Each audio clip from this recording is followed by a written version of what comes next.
vou falar das duas ocasiões quando Israel bebeu água da rocha.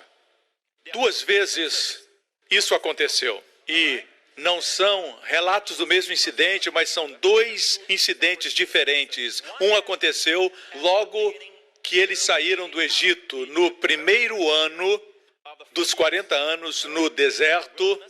No primeiro ano, quando saíram do Egito, eles estavam com sede e aconteceu um milagre que nós vamos ver daqui a pouco. E outro incidente foi no final dos 40 anos da peregrinação no deserto. A peregrinação durou 38 anos. Nos primeiros 2 anos não houve juízo. O juízo aconteceu quando eles não creram que Deus havia dado a terra. Por 38 anos eles peregrinaram no deserto. Andaram como baratas tontas. Você também está perambulando? Espero que não esteja nessa situação. Eles peregrinaram no deserto por 38 anos. É por isso que no Evangelho de João, Jesus falou com um homem que era paralítico e estava no poço de Betesda, a casa da graça, e a Bíblia diz que ele estava sofrendo daquele mal por 38 anos. 38 anos naquela condição. Ilustra o povo de Israel no deserto. Mas graças a Deus Jesus veio. E Jesus curou aquela enfermidade. Jesus o curou daquele mal. Aleluia! O mesmo vai acontecer com você quando estudar esses dois incidentes. Vamos comparar e contrastar e ver a diferença. Um incidente aconteceu no primeiro ano, o outro aconteceu no último ano da peregrinação no deserto. Vamos mergulhar no assunto. Vamos para Êxodo 17, onde pela primeira vez isso aconteceu. Depois veremos o que aconteceu 40 anos depois. Eles tinham acabado de sair do Egito. Toda a comunidade de Israel partiu do deserto de Sim, andando de um lugar para o outro, conforme a ordem do Senhor. Acamparam em Refidim, mas lá não havia água para beber. Por essa razão queixaram-se a Moisés e exigiram: dê-nos água para beber. Ele respondeu: por que se queixam a mim? Por que colocam o Senhor à prova? Fico feliz porque vocês são minha igreja. Porque Moisés tinha uma igreja que murmurava muito. E Moisés dizia que eles colocavam o Senhor à prova. O próximo versículo: mas o povo estava sedento e reclamou a Moisés: por que você nos tirou do Egito? Foi para nos matar de sede a nós e a nossos filhos e aos nossos rebanhos? Quantos queriam pastorear uma igreja assim? Certo? Eles estão clamando, murmurando, reclamando, e Moisés clama ao Senhor. É uma boa coisa fazer isso, clamar ao Senhor. Ao invés de clamar para os outros, clamar ao Senhor. No lugar de reclamar no telefone, clamar ao Senhor. Moisés disse: que farei com este povo? Estão a ponto de apedrejar-me. Graças a Deus isso não acontece na nossa igreja. E não vai acontecer em nome de Jesus. Amém? Nenhuma arma preparada contra mim prosperará. Amém? Glória a Deus. Não faça isso. Eu vou abençoar você em nome de Jesus. Versículo 5. Respondeu-lhe o Senhor: passe à frente do povo, leve com você algumas das autoridades de Israel. Note a expressão: leve com você algumas das autoridades de Israel. Nós vamos falar disso depois. Moisés foi até a rocha e Deus disse: leve com você alguns dos anciãos de Israel e tenha na mão a vara com a qual você feriu o Nilo e vá adiante. A vara de Moisés era a vara do juízo. Diga para o seu vizinho: vara do juízo. Não esqueça, a vara de Moisés era a vara do juízo com a qual ele feriu o rio. O que aconteceu com o rio? O rio se tornou em sangue. João 1,17 diz que a lei foi dada por Moisés, mas a graça e a verdade vieram por Jesus. O primeiro milagre da lei foi transformar água em sangue, resultando em morte. O primeiro milagre da graça foi transformar água em vinho, produzindo celebração e vida. Amém? Para aquele casal, que maravilhoso ter Jesus no seu casamento, certo? E vê-lo transformar água em vinho. Aqui temos a figura da vara do juízo e como a vara do juízo foi o meio pelo qual Deus tirou o povo do Egito. O meio, na verdade, não foi juízo. Foi o sangue do cordeiro que tirou o povo do Egito. É como se Deus tivesse lançado cartas e uma a uma fizeram o coração de Faraó ficar mais duro. E finalmente Deus disse: a última arma é o sangue do cordeiro. E Faraó não teve resposta. É por isso que pregar o juízo não ajuda. Pregar o sangue de Jesus e o amor de Deus é o que ajuda as pessoas, que as liberta. Pastores, entendam isso bem. É a bondade de Deus que leva o povo ao arrependimento. Não é o juízo que leva o povo ao arrependimento, é o amor de Deus. Amém? Alguns dizem, pastor, o senhor tem que pregar mais sobre arrependimento? Eu não escuto o senhor falar disso, mas isso acontece todos os dias na igreja. Arrependimento é mudança de mente, metanoia no grego. Metanoia significa mudar de mente. Sempre que vem à igreja, você muda a mente. A respeito de você, de Deus e de como você vê o mundo. Sabia disso? O arrependimento está sempre acontecendo. Quando Pedro encontrou com Jesus, e Jesus disse, ele estava pescando a noite toda e não pegou nada, Jesus disse, vamos mais profundo, lance suas redes para uma grande pescaria, e a Bíblia diz que pescaram tantos peixes que a rede começou a se romper. E quando conseguiram colocar os peixes no barco, o barco começou a afundar. E eles pediram ajuda. Quantos gostam desse tipo de bênção? Você tem que pedir ajuda porque a bênção é muita. Amém? Você abençoa outros. Jesus sorriu para ele. Você sabe o que Pedro disse para Jesus? Aparte de mim, eu sou um homem pecador. Jesus disse, não tenhas medo, Pedro. Ele disse, não tema. A partir de agora será pescador de homens. O que aconteceu primeiro? A bênção ou o arrependimento de Pedro? A bênção. Veja, sob a lei, você se arrepende e é abençoado. Sob a graça, a bondade de Deus leva ao arrependimento. Amém. Vamos continuar. Deus disse no versículo seguinte para ele, eu estarei à sua espera no alto da rocha que está em Horebe, bata na rocha, faça o quê? Bata na rocha, e dela sairá água para o povo beber. Assim fez Moisés à vista das autoridades de Israel. Veja, eu sempre pensei que ele feriu a rocha na frente de todos. Mas, na verdade, a rocha devia estar no lugar alto e ele subiu para o lugar onde não estava a vista de grande parte do povo de Israel e somente os anciãos viram o que aconteceu. Certo? Me acompanha? Ele bateu na rocha, mas veja essa frase. Eu estarei à sua espera no alto da rocha em Horebe. Eu disse na semana passada que Jesus está em toda a página da Bíblia. Ele está escondido nas sombras. E ele é um tesouro, a pérola de grande valor, o tesouro precioso. Lembre-se que a pérola de grande valor também representa você. O tesouro precioso também é você. Mas quando você está nele, você se torna a pérola preciosa. Amém? Igreja, quando você descobre Jesus, milagres acontecem. Quando destaca Jesus, os poderes das trevas fogem. Jesus é a luz. Quando ele surge, as trevas desaparecem. Veja, eu vou apresentar Jesus. Eu estarei lá, ele disse, na rocha que está em Horebe. O hebraico diz, lepani, na face da rocha. Olhe para mim. Aqui está uma grande rocha, uma enorme pedra. Ele fica de pé e diz, eis, a expressão em hebraico é rei. Veja, rei. Reiani amat. Eu estou aqui, lepani, em frente à rocha, na face da rocha. Vira a rocha. Uau! Porque não existe água, não existe milagre, não existe bênçãos para o povo se eu não for ferido. Por que assim, pastor? Porque Deus não simplesmente abençoa as pessoas. Deus é um Deus justo. Ele lida com as verdades judiciais. Deus não pode abençoar as pessoas injustamente. Tem que haver um fundamento de justiça. Por isso, na cruz, a misericórdia de Deus e a justiça de Deus se encontraram. Como a música que cantamos, Aleluia, foi escrita por nosso líder de louvor. Ele disse, pastor, peguei seus ensinamentos e coloquei em forma de música. Não é lindo podermos cantar que a misericórdia e a justiça se encontraram?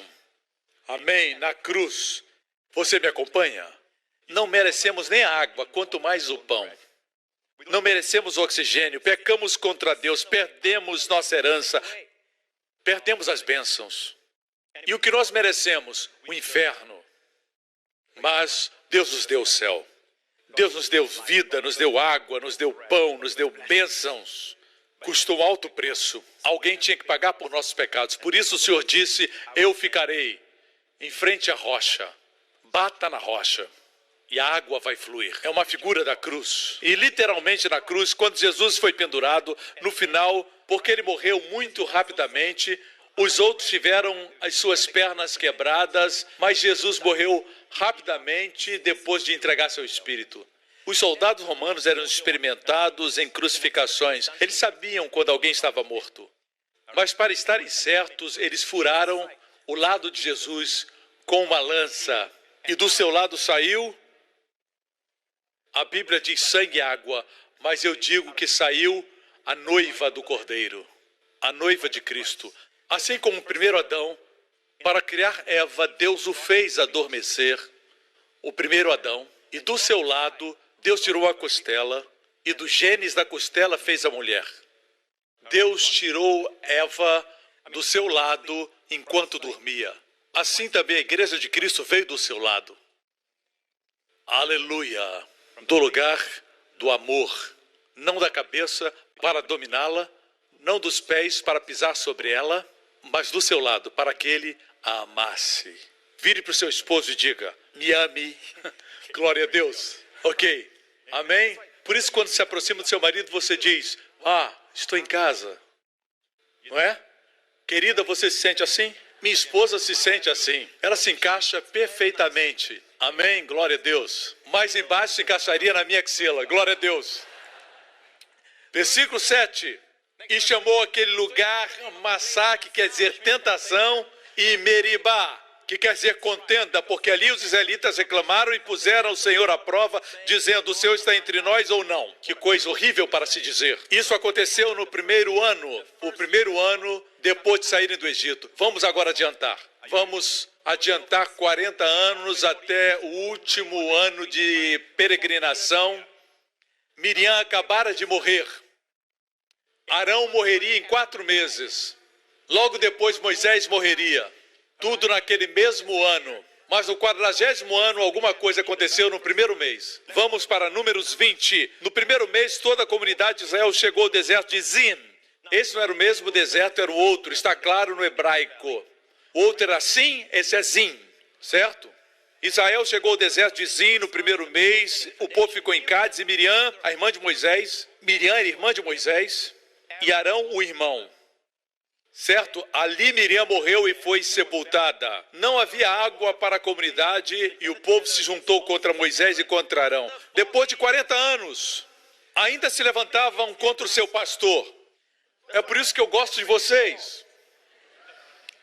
Amém? Versículo 3. Discutiram com Moisés e disseram, quem nos dera tivéssemos morrido quando os nossos irmãos caíram mortos perante o Senhor? Por que vocês trouxeram a Assembleia do Senhor a esse deserto para que nós e os nossos rebanhos morrêssemos aqui? Eles ainda não estavam mortos. Por que falavam de morte? Eles ainda estavam vivos, não estavam?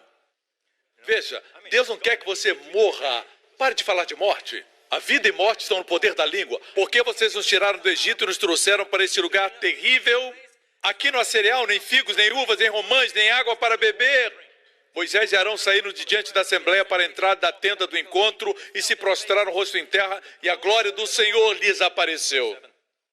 E o Senhor disse a Moisés, escute com cuidado, pegue a vara. Espera um minuto. Eu quero falar algo sobre esta vara. Não é a vara de Moisés, não é a vara com a qual feriu o rio e transformou em sangue, não é a vara do juízo. Mas era a vara de Arão, seu irmão. A vara de Arão, se você se lembra, tinha algo nela miraculoso. O que era? Ela floresceu, produziu galhos, folhas, flores e frutos, amêndoas. Tudo de uma vez. Normalmente você tem os galhos sem as flores e seus frutos. Depois vem as flores e depois os frutos. Mas aqui aconteceu de uma vez só. Isso ilustra a vida. E a vara estava cortada. Vida a partir da morte. Ilustra a ressurreição. E aconteceu assim. Foi um outro momento de reclamação, como habitual. Murmuravam contra a liderança de Arão, que era o primeiro sumo sacerdote de Israel. Reclamaram dele. E Moisés disse, todos os líderes das 12 tribos, tragam suas varas. E eles trouxeram suas varas. E ele as colocou, incluindo a vara de Arão, no tabernáculo onde Deus habitava. E no dia seguinte, diz, peguem as varas. E a vara de Arão era a única vara que havia florescido e produzido frutos. O que queria dizer que ele era o escolhido de Deus. Escute com cuidado, a marca de um verdadeiro ministro é o poder da ressurreição que flui através dele. Quando ele ministra, existe vida. Me escutam? Esta é a marca de alguém que é verdadeiramente chamado por Deus. Amém? Agora Deus diz para Moisés, no 40º ano, 40 anos depois da rocha ter sido ferida, dessa vez Deus diz, pegue a vara. Que vara? A vara da graça. Graça sacerdotal. Não a vara do julgamento, porque a vara que floresceu e produziu frutos era a vara da graça. Israel agora tinha um sumo sacerdote. Você notou? Em Êxodo, no primeiro ano, não existia sumo sacerdote. Somente os anciãos de Israel. Certo? Correto? Mas aqui temos Arão, o sumo sacerdote. Os anciãos não são mencionados. Percebe a exatidão da palavra? Você sabia que quando Jesus morreu, quem o entregou para os romanos? Os anciãos de Israel. Certo? Onde estava o sumo sacerdote? Lá na cruz. Não havia sumo sacerdote até que Jesus, quando ressuscitou dos mortos, se tornou nosso sumo sacerdote. Por isso eu amo falar sobre o sumo sacerdote. Entenda bem. Veja, é assim que Deus vê as pessoas. Deus não nos julga baseado em nós mesmos, nos julga baseado no sumo sacerdote. Se o sumo sacerdote é bom e você é mau, Deus aceita você como bom. Como é o seu sumo sacerdote, assim é você aos olhos de Deus. Se você for bom e o sumo sacerdote mau, era um problema comum em Israel. O que acontecia? Deus rejeitava a nação, porque o povo era aceito na pessoa e nos méritos do sumo sacerdote. Nós temos o sumo sacerdote que jamais morrerá. Ele é eternamente bom. Ele é justo para sempre. Deus olha para você e olha para Jesus e diz, assim como é Jesus, assim você é neste mundo. Amém, igreja? Aleluia! Eu fiquei animado. Não dá para você dormir. Em Êxodo não se menciona o sumo sacerdote. Aqui se menciona Arão, sumo sacerdote. Traga Arão e tome a vara. Pegue a vara e com seu irmão Arão reúne a comunidade e diante desta fale aquela rocha. Diga, fale. Não bata. Fale. Não fira.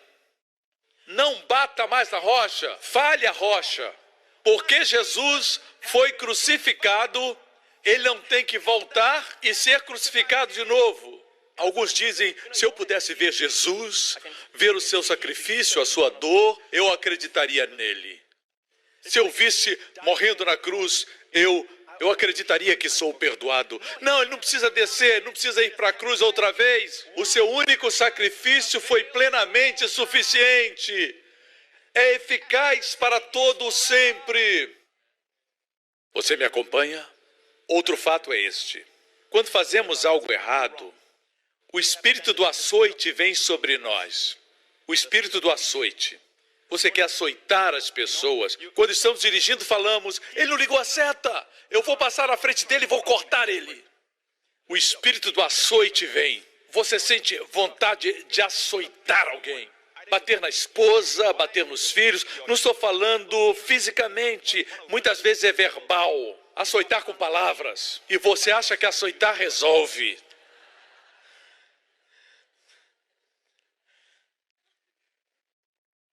Veja, o pior tipo de açoite é açoitar-se a si mesmo por algo que fez. Você se chuta. E tem gente que se auto-açoita. Tem pessoas que sabotam o relacionamento quando está bom. Eles sabotam. Sem saber por quê, eles acham que não merecem um relacionamento. Por isso eles vão de um relacionamento para outro e sempre estragam tudo. Eles ferem-se a si mesmos. Quando vão ser promovidos, eles estragam tudo. E não sabem por quê. É uma forma de se açoitarem. Por isso precisamos ver a cruz. Quando você vê que Jesus foi açoitado por seus pecados, no seu interior você descansa. Você para de se açoitar, porque outro já foi ferido em seu lugar. Amém? Assim, Deus diz, não bata mais, fale a rocha. Diga, fala a rocha. Quem é a rocha? Jesus. Você sabia que a palavra rocha aqui e a palavra rocha em Êxodo, no primeiro ano, é diferente no hebraico? Voltemos a Êxodo 17. Veja, Deus diz no versículo 6, eu estarei à sua espera no alto da rocha. A palavra rocha aqui é zur. No hebraico, zur quer dizer pedregulho. uma grande pedra. Agora veja, 40 anos depois, voltemos para Números, Deus diz, fale aquela rocha, a palavra rocha aqui é selá, quer dizer despenhadeiro, porque antes tinha um pedregulho e agora tem um despenhadeiro, uma montanha alta. Fala rocha, porque Jesus não está mais na cruz. Ele não é mais um indivíduo na cruz, um pedregulho, agora ele está exaltado. Quando falar com ele, veja-o elevado, exaltado, cheio de poder e domínio. Amém? Fale a rocha. Uau! Você vê como a Bíblia é exata? Você gosta desses tesouros? Isso vai ajudar você. Vai alimentar, fortalecer e fundamentar você. A Bíblia é um manual de instruções. Eu lembro quando comprei meu primeiro aparelho de DVD, anos atrás. Só sabia apertar o play, pausa, avançar e rebobinar. Depois descobri que podia gravar. Após muitos meses, eu não conhecia a minha herança, era meu. O problema é que eu não li o manual de instruções. E a Bíblia é um manual de instruções. Fala de Jesus e da sua herança. Quer mais? Vamos continuar. Números. Deus disse, fale aquela rocha e ela verterá água. Vocês tirarão água da rocha para a comunidade e os rebanhos beberem. Então Moisés pegou a vara. Veja que ele teve que pegar a vara porque não era sua vara de juízo, mas a vara da graça. A vara de Arão, ele teve que pegar a vara que estava diante do Senhor. Onde estava guardada a vara? No tabernáculo. Em que lugar? Na arca. Moisés teve que tirar com a permissão de Deus a vara de diante do Senhor. Olhe para mim agora. Ele segurava a vara com essas lindas flores e frutos. Ele caminhava diante do povo e tinha este alto despenhadeiro com uma grande torre. E a Bíblia diz no versículo seguinte o que ele disse. Moisés e Arão reuniram a assembleia em frente da rocha e Moisés disse, escutem, rebeldes, será que teremos que tirar água dessa rocha? Número 1, ele os chamou de rebeldes.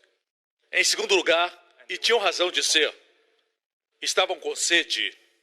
Depois disse, teremos nós que tirar água. Quando Deus disse que eles tinham que tirar água? Nós somos somente mensageiros, carregadores das boas novas, mensageiros da unção. Ele é que é importante. Mas ele disse, tiraremos nós água dessa rocha. Ele estava com raiva, mas, veja, ele estava chateado e a Bíblia diz, e Moisés ergueu o braço e bateu. Deus disse para ele falar, mas ele bateu.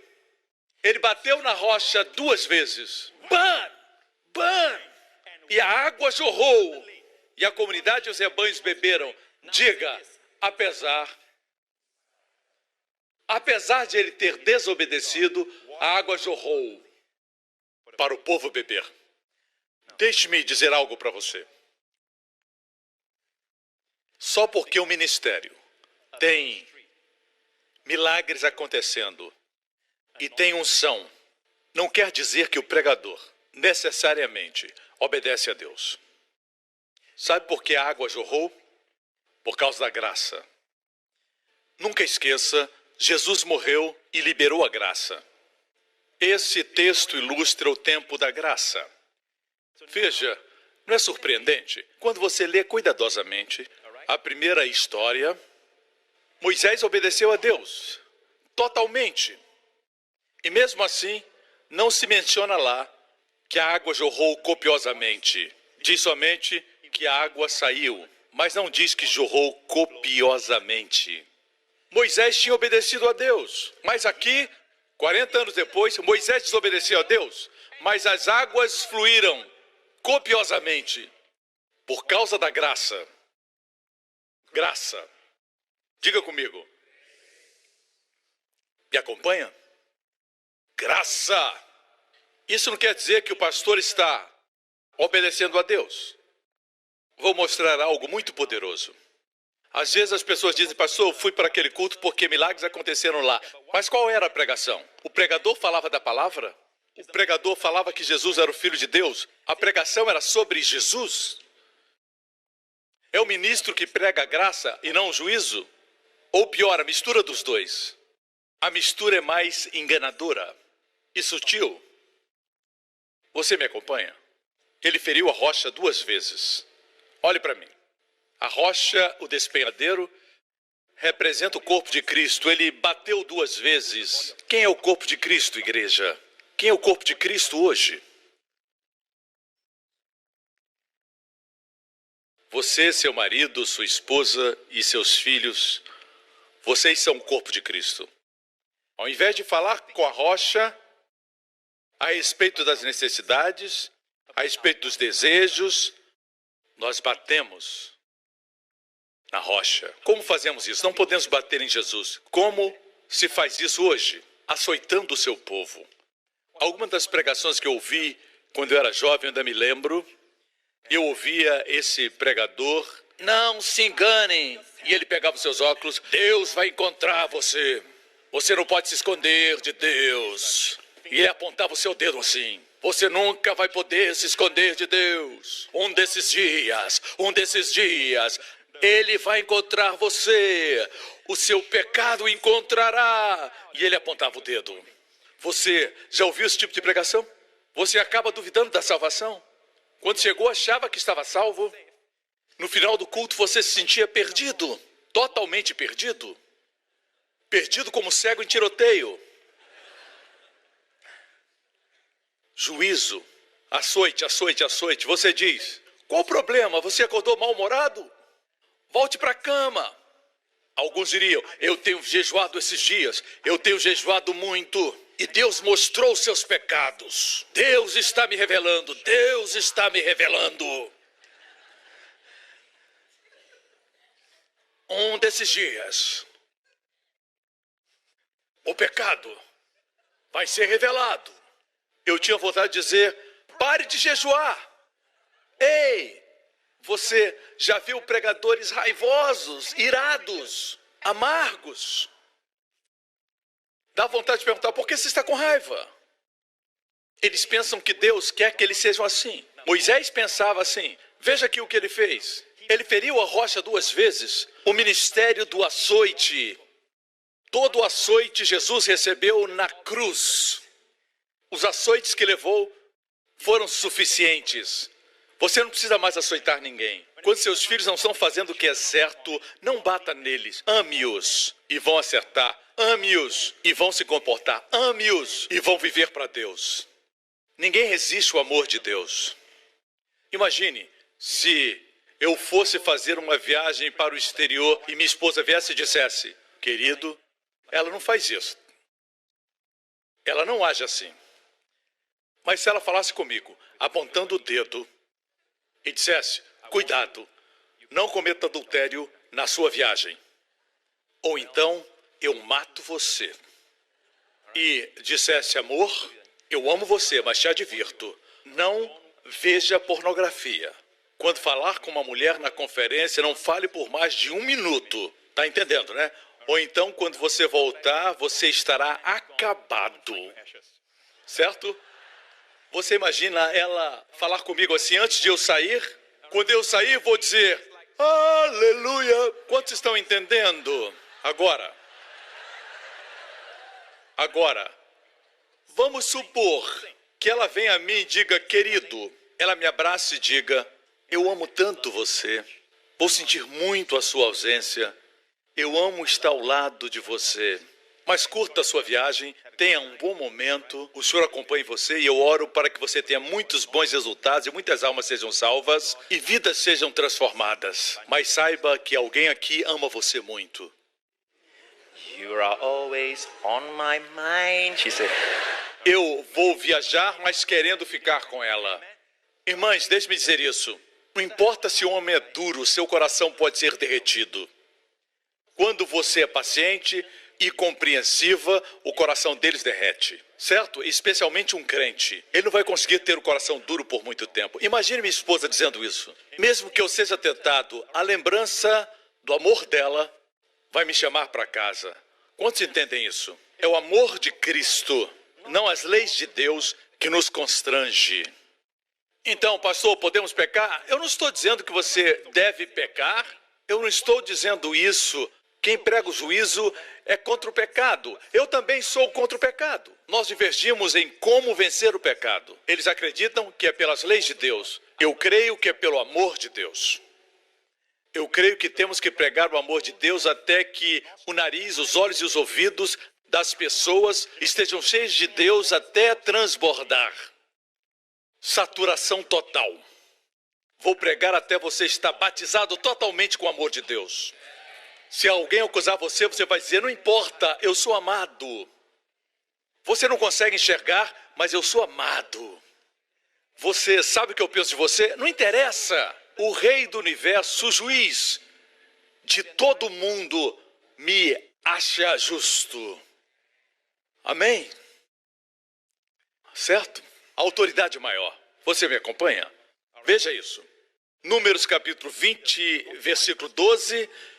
O Senhor, porém, disse a Moisés e Arão, como vocês não confiaram em mim, para honrar a minha santidade à vista dos israelitas, vocês não conduzirão esta comunidade para a terra que lhes dou. Uou! 40 anos, ele quase chegou lá.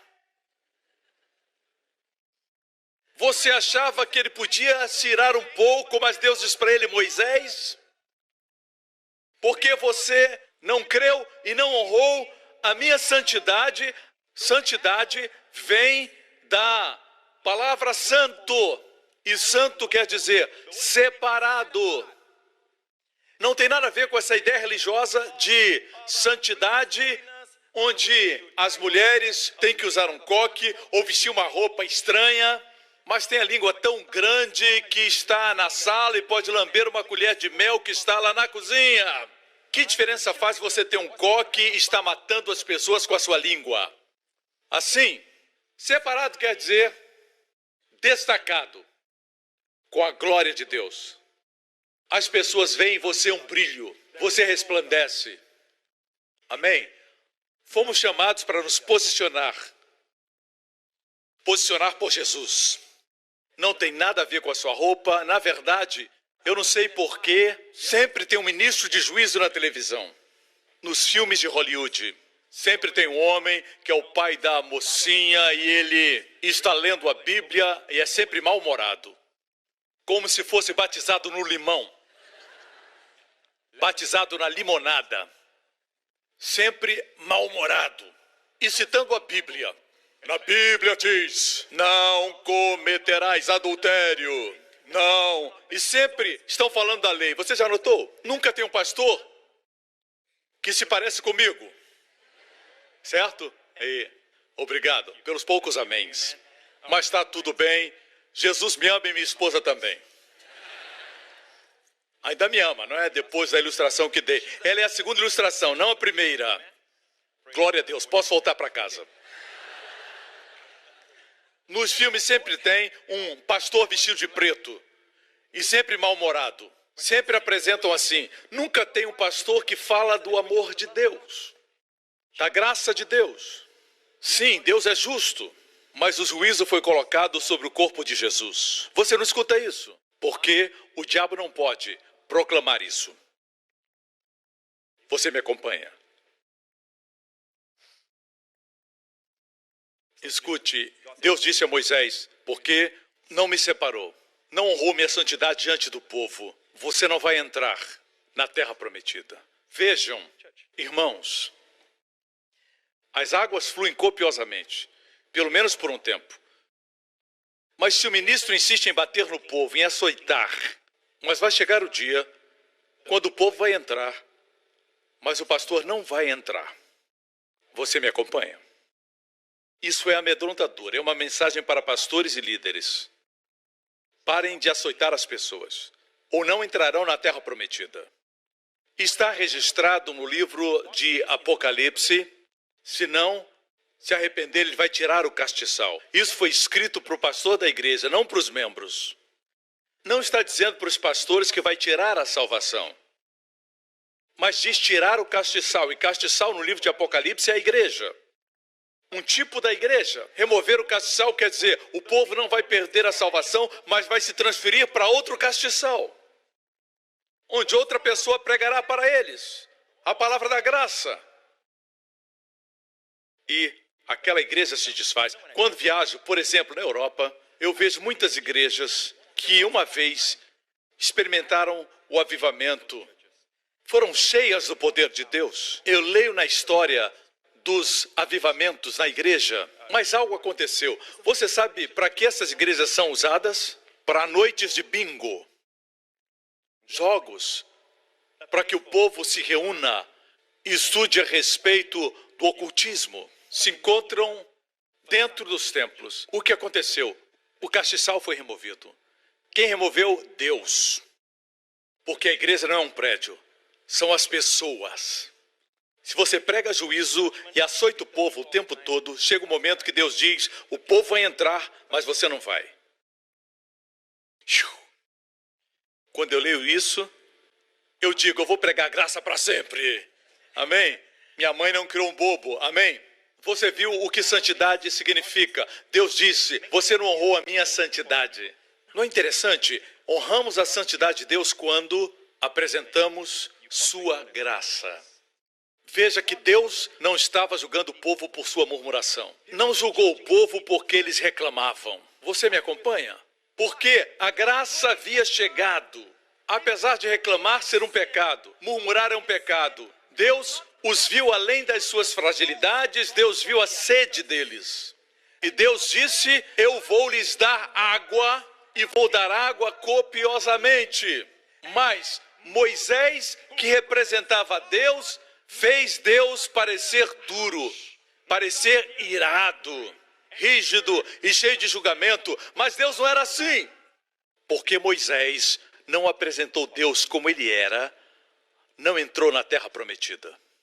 É muito sério diante de Deus quando nós, ministros, o representamos mal. Me acompanha?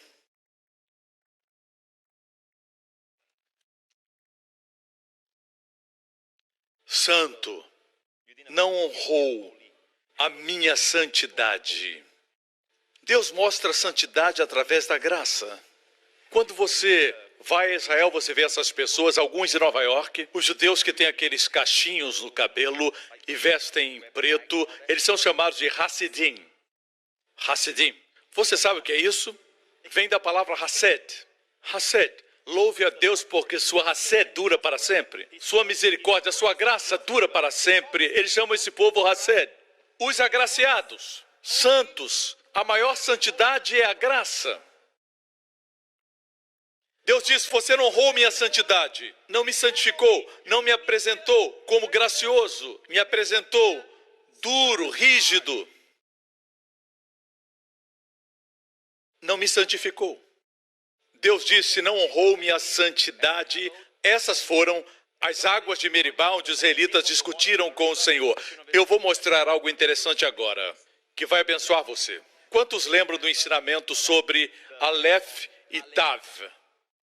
Certo? Aleph. Veja bem, o hebraico se lê da esquerda para a direita, como o chinês. De A a Z. São 22 letras no alfabeto hebraico. Certo? A primeira letra é Aleph. A última letra é Tav. Aleph, Tav. Agora, veja isso, o primeiro versículo da Bíblia. No princípio, assim está escrito na Bíblia hebraica, de onde vem nossa tradução. No princípio, criou Deus os céus e a terra. Note que são exatamente 7 palavras. São exatamente 28 letras. Múltiplo de 7, 7 vezes 4. Existem outros 7 encontrados nesse versículo, que inicia o texto bíblico. Mas a palavra do meio não é traduzida. Percebeu? Não existe tradução. A palavra central se soletra com 2 letras, a Aleph e Tav. Você vê? É como se fosse o A e o Z. Jesus, no livro do Apocalipse, a propósito, os rabinos hoje nos dizem Por que essa palavra do meio não foi traduzida? Um dos rabinos disse assim, ele é um renomado rabino e ele disse que Deus criou o mundo com as letras da língua hebraica, Já a Z, de Aleph a Tav. Mas quem é Aleph Tav? Jesus, no livro de Apocalipse, se apresenta para João. João estava impressionado quando viu a pessoa de Jesus, radiante e glorificado. Jesus disse, não tenha medo.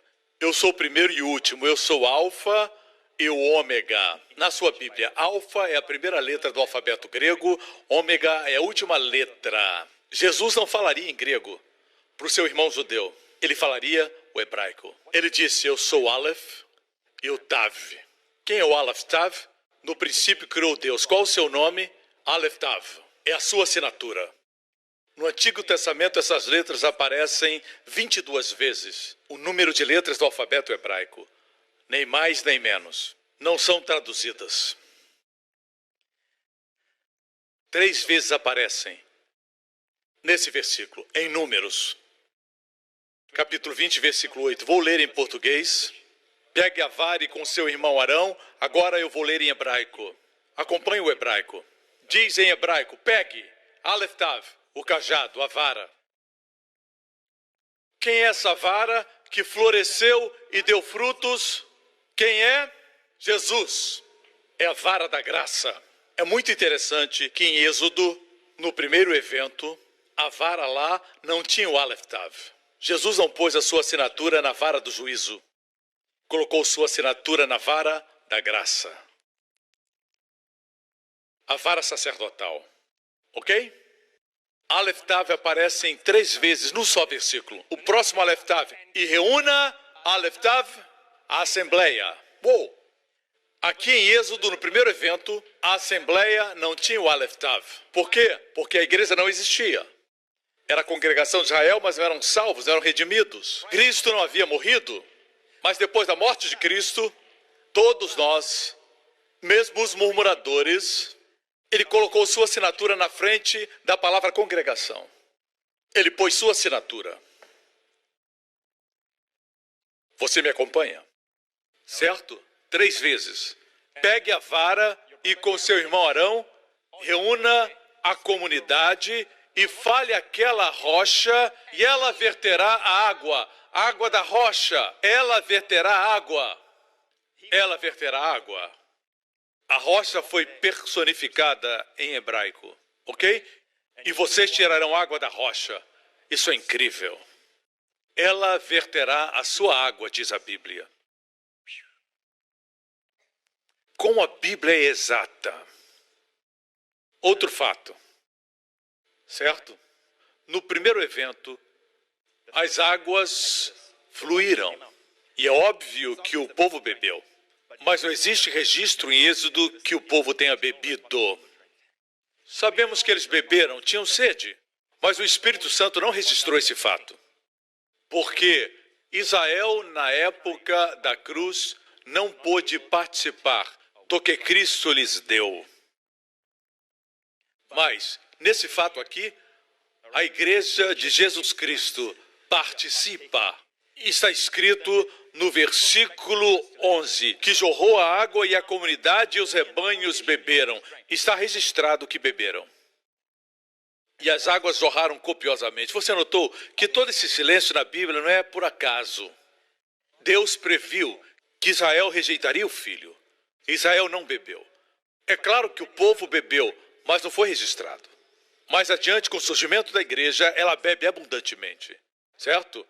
Está registrado, mesmo a igreja não sendo perfeita. Você me acompanha? Muito bem, continuemos. Vejamos uma comparação de Números e Êxodo. Êxodo à esquerda, Números à direita. Vamos comparar e contrastar. Em Êxodo está registrado o primeiro evento, em Números já tinham se passado 40 anos. Leve com você as autoridades de Israel. Sabemos que os líderes clamaram, crucifica-o. Os líderes de Israel aparecem aqui, mas em Números não estavam os anciãos, mas somente Arão, o sumo sacerdote. Temos aqui somente o sumo sacerdote, sem os anciãos. Em segundo lugar, nós temos uma rocha, Zur, que é um pedregulho, mas em números ele é exaltado, é um despenhadeiro. Selá, despenhadeiro, ok? Em terceiro lugar, a vara usada é a de Moisés, que significa juízo. Em números é a vara de Arão, que significa graça. Você me acompanha? E em quarto lugar, não encontramos as letras Aleph Tav antes da vara, mas em números temos as letras Aleph Tav antes da vara. E em quinto lugar, não vemos Aleph Tav antes da palavra congregação. Aqui vemos antes da congregação. Vemos também que a palavra copiosamente não é encontrada nesse texto aqui em Êxodo, mas em Números 20 diz que as águas jorraram copiosamente. Não existe registro de que o povo bebeu em Êxodo 17, mas em Números 20 diz que o povo e os animais beberam. Você viu? Até o silêncio na Bíblia tem um propósito. Nós vimos a semana passada a respeito de Abraão e do seu filho. E vimos que Deus não queria Isaac. Ele queria saber se Abraão de fato o amava e o temia. Certo? Deus queria ter certeza que Abraão o amava. Agora veja isso. Quando Abraão desceu do monte, é óbvio que ele veio com seu filho, porque o seu filho não foi sacrificado. Mas na sua Bíblia, quando lemos nossa Bíblia, percebemos que Isaac não foi mencionado. Abraão desceu como se estivesse sozinho. Por que o Espírito Santo não mencionou Isaac? Porque na mente do Espírito Santo, Isaac era uma figura do Filho de Deus que foi sacrificado. Por isso ele não desceu. O silêncio nas Escrituras tem um propósito. Você me acompanha? Nós vamos concluir agora. Como aplicar na nossa vida diária? Qual a coisa mais importante que aprendemos? Fale a rocha, Deus disse em Números. Versículo 8. Fale aquela rocha. Quando estiverem problemas, fale aquela rocha. Não fale com o milionário, não fale com alguém que você pensa que pode ajudar você. Pode até falar, mas a sua confiança plena não pode estar neles. Ou você se desapontará. Sua confiança tem que estar no Senhor. Fale a rocha. Se não falar, vai bater. Vai bater em você mesmo, nos seus amigos, porque não falou a rocha. Sempre que vejo pessoas que não falam a rocha, elas acabam açoitando alguém, ou a si mesmas. Fale a rocha. A palavra falar é uma palavra muito preciosa em hebraico. É a palavra dabar. É usada para a palavra de Deus.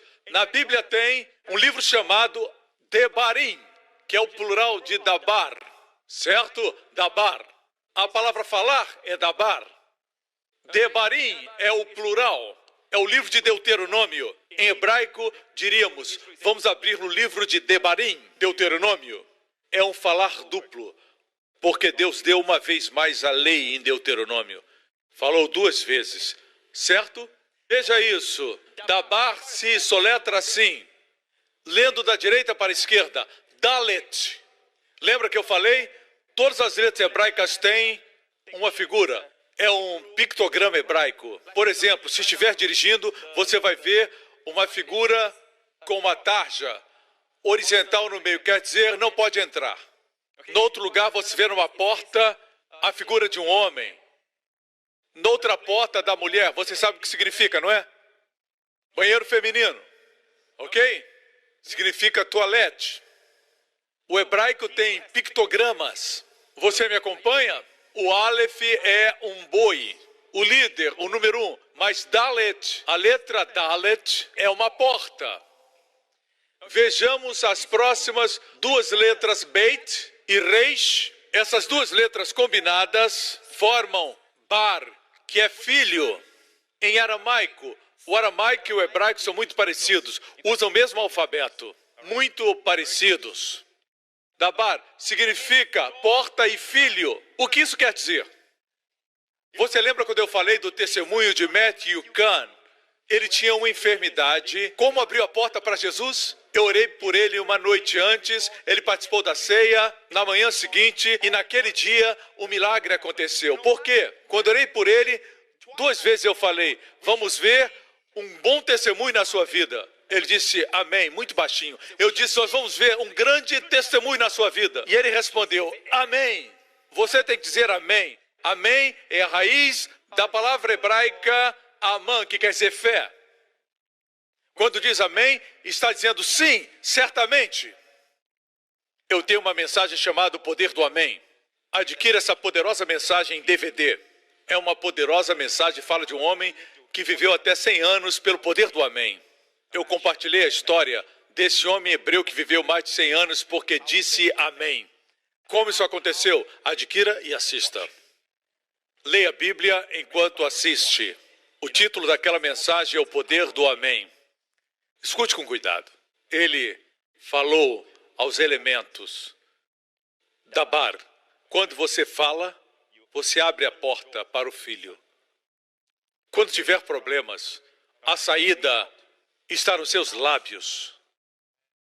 Quando está doente, a saída está na sua boca. Com problemas financeiros, a saída está na sua boca. Quando você fala, a palavra de Deus, dabar. Quando você fala, dabar, você abre a porta para o filho. Quando Deus criou o homem, ele soprou sobre o homem e o fez alma vivente. No aramaico está escrito que o homem se tornou um espírito falante. O homem se tornou um espírito falante. O que nos difere dos animais é que falamos. Porque somos a imagem de Deus, é que falamos e as coisas acontecem. Alguns dizem, pastor, eu não vou falar aquilo que eu não posso ver. Deus sempre fala quando não vê. Ele só vê depois de ter falado. No primeiro dia, diz assim, e Deus viu que era bom. O que era bom? Deus disse, haja luz, e Deus viu a luz, e era boa. Deus disse que a terra produz animais. Deus os viu e viu que eram bons. Deus não viu bom até que ele falou. Alguns dizem, se eu não vejo, eu não falo. É por isso que você não vê. O homem faz o contrário da forma como Deus criou o homem. Deus nunca, jamais olhou para as trevas. A Bíblia diz no versículo 2 que as trevas cobriam a face do abismo. A terra não tinha forma de um globo, mas era uma massa sem forma, como gases. Ela não tinha forma e estava vazia. Deus olhou para as trevas e disse, haja luz. Deus declarou o que ele queria ver. Você olha para o boletim escolar e você vê que não está bem. Mas você diz, uau, glória a Deus. É o início de novas coisas. Você precisa dizer alguma coisa boa. Quando Deus viu as trevas, ele não disse, como diríamos, uau, está muito escuro. Ficaria mais escuro ainda. Deus não disse, como muitos diriam, que breu. Ficaria ainda mais escuro. Nós rimos, mas é isso que fazemos. Falamos, como está tão escuro? Fecha a boca, irmão, porque Deus nos deu 2 olhos, 2 ouvidos e 2 narinas e só uma boca. Sua boca está trazendo problemas. Se está no deserto com o povo de Israel, a palavra deserto é interessante. Se você olhar para Dabar, se colocar em frente de Dabar, a letra Mem em frente da palavra Dabar, em hebraico, quando colocamos o Mem em frente a uma palavra, se torna um substantivo. Agora se tornou Midbar. Midbar é deserto. Contém a palavra dabar, que quer dizer falar. A saída para o seu deserto é falar. Deus esconde aí o segredo. O segredo para sair do deserto é falar. Está na sua boca. Pastor, eu falo a palavra, eu decoro e depois eu cito os versículos. Muitas vezes não é só isso que você precisa fazer. Quando algo acontece com alguém e alguém diz, nunca sabemos quando isso vai acontecer conosco. Você não deve só no seu coração dizer não vai acontecer comigo. Você tem que falar. Não basta crer no coração, você tem que dizer. Fale a rocha, fale a sua situação. Declare sobre você. Esse é o espírito da fé. 2 Coríntios 4:13. Com esse mesmo espírito de fé, diga espírito de fé. A fé não é uma fórmula, a fé é um espírito e é contagiosa. Deus disse para o povo de Israel no deserto, eu daria a terra prometida, mas olharam ao redor e viram gigantes que eram poderosos. E a Bíblia diz que os muros que eles construíram eram enormes, as carruagens andavam sobre eles. Eram gigantescos. Quando 10 espias voltaram, disseram, é muito difícil tomar aquela terra porque tem gigantes. 2 espias viram os mesmos gigantes, os mesmos muros, mas disseram, Deus é capaz de nos dar a vitória sobre aquela terra. E eles foram os únicos que entraram. Deus ficou triste com os outros espias. Eu não disse para vocês falarem sobre os gigantes, sobre os muros que são enormes. Eu falei que lhes daria a terra. Os primeiros 10 não mencionaram Deus, mas os 2 disseram: Deus nos dará a terra. Sim, os muros são grandes, os gigantes são enormes, mas Deus. Sim, o relatório médico diz isso, mas Deus. Os advogados disseram que é impossível, mas Deus. Os credores dizem isso, mas Deus. Eles tinham Deus na sua fala. Os outros 10, com a maioria do povo de Israel, não creram e morreram. Os jovens e os 2 que creram em Deus entraram na terra. O que Deus disse deles, principalmente a respeito de Caleb, Deus disse: ele tem um espírito diferente. Ele tem um espírito diferente. Que espírito era? A fé. A fé é contagiosa, mas a incredulidade também. Um grupo de pessoas sentadas numa lanchonete da mesma empresa, reclamando que os tempos são difíceis, dizendo: o governo fez isso, a situação está preta, estão culpando o governo, culpam uma pessoa, culpam outra, reclamam das vendas, reclamam dos problemas e logo isso contagia você. Se sente fracassado, quer parar de trabalhar. É contagioso. Você senta no restaurante com amigos e fala dessa enfermidade, daquela doença, dos sintomas, você acaba acreditando que tem aquela doença. O espírito de medo é contagioso, mas o espírito da fé também é. Com esse mesmo espírito de fé, nós também cremos, por isso falamos. Nós também cremos, por isso falamos. Você crê que vai viver uma vida longa?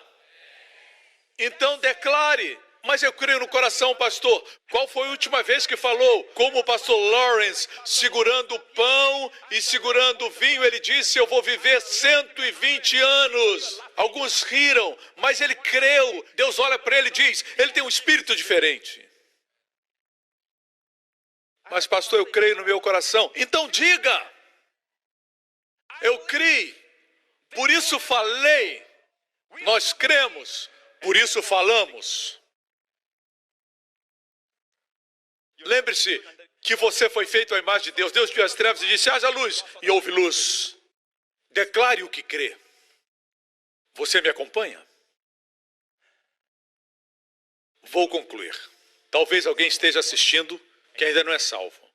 Como eu posso ser salvo, pastor? Veja Romanos 10, versículo 9, 8 e 9. Mas o que ela diz? A palavra está perto de você.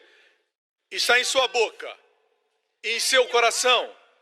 Veja, primeiro na boca, antes de cair no seu coração. Se você declara, começa a crer. Quando crer, declara e as coisas acontecem. Jesus diz que temos o que declaramos. Se Jesus aparecesse agora, impusesse suas mãos sobre todos vocês e dissesse: daqui adiante, tudo que vocês falarem acontecerá. Alguém diz: é tão engraçado que eu estou morrendo de rir. Outro diz: eu morro de pena.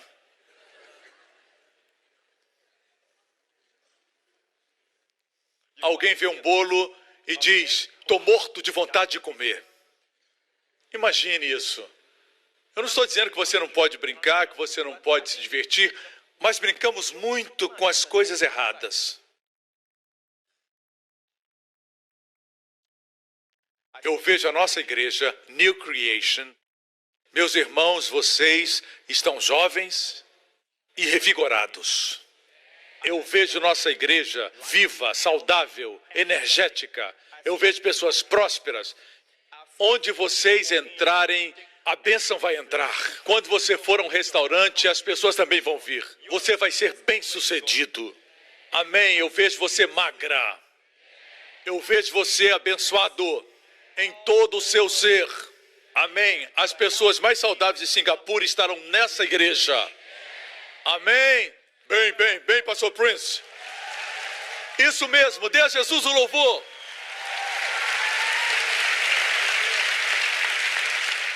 Isso não é orgulho, isso é confiança no Senhor. Isso é algo diferente. Não estou me gloriando em mim mesmo, estou glorificando o que Jesus irá fazer. O que já temos recebido em Cristo. Em nós mesmos merecemos somente o inferno. Mas Ele nos deu tudo. Temos que confessar o que possuímos nele. Se alguém perguntar quem você pensa que é, você vai dizer. Tem tempo para escutar? Vou dizer quem eu sou. Eu sou filho do Deus Altíssimo. Sou a justiça de Deus em Cristo. Sou cheio do amor de Deus e amo você. Amém. Comece a declarar, comece a falar. Comece quando estiver no banheiro. Quando estiver dirigindo, diga, vai ser um grande dia hoje. Indo para o trabalho, eu creio que o favor de Deus está em mim. Estou guardado. Amém? Não se preocupe com seus filhos. Diga, eu creio que os anjos cuidam dos meus filhos. Eu creio que meus filhos estão protegidos e serão felizes. Declare aquilo que você crê. Não precisa ser um capítulo ou um versículo. Fale o que você crê. Quando chegar trevas, não fale sobre elas. Só fale sobre a luz. E verá o bem. E o povo de Deus diga, e quem quer ser salvo, a palavra está com você na sua boca e no seu coração. Se confessar o Senhor Jesus Cristo como seu Salvador, crer no seu coração que Deus o levantou dos mortos, você será salvo. É assim que você é salvo, confessando Jesus Cristo com sua boca e crendo no coração. Você está pronto para fazer isso? Se não é salvo, confesse isso. Se já é salvo, confesse que Jesus é o seu curador e o seu protetor durante toda essa semana. O que vocês acham disso? Vamos orar agora. Todos os que querem Jesus como Salvador pessoal e Senhor, quero convidar agora para repetir após mim. Do seu coração, a Bíblia diz que a palavra está perto de você, na sua boca e no seu coração. Se você confessar com a sua boca que Jesus é o Senhor e você crê no coração que Deus o ressuscitou dentre os mortos, será salvo. Essa é a palavra de Deus. Deus trouxe salvação para perto. Está na sua boca. Na sua boca, somente declare. Confesse Jesus como Senhor. Creia em seu coração e será salvo. Convido você a fazer essa oração comigo. Quero ajudá-lo. Fale do fundo do coração. Diga, Pai Celestial, eu agradeço pela dádiva do seu Filho, meu Senhor Jesus Cristo. Ele veio para morrer naquela cruz por meus pecados. O juízo que era meu caiu sobre ele e não sobre mim. Sua justiça e as bênçãos que ele merecia vieram todas sobre mim. Obrigado, Pai. Jesus Cristo é meu Senhor e Salvador. Ele ressuscitou dos mortos. Obrigado, Pai. Sou abençoado, estou curado, estou liberto. Em nome de Jesus. Amém. Dê a Jesus o louvor. Aleluia. Obrigado por sintonizar no programa de hoje. Esperamos que tenha sido uma bênção para a sua vida. Para mais informações sobre o programa da Igreja New Creation, acesse o site ncctv.org.sg. Lá você poderá se inscrever para receber um devocional diário do pastor Joseph Prince. Seja incentivado e fortalecido todos os dias e saiba o quanto Deus lhe ama através desses devocionais. Acreditamos que o seu dízimo pertence à igreja que você frequenta e oramos para que você seja grandemente abençoado, altamente favorecido e profundamente amado.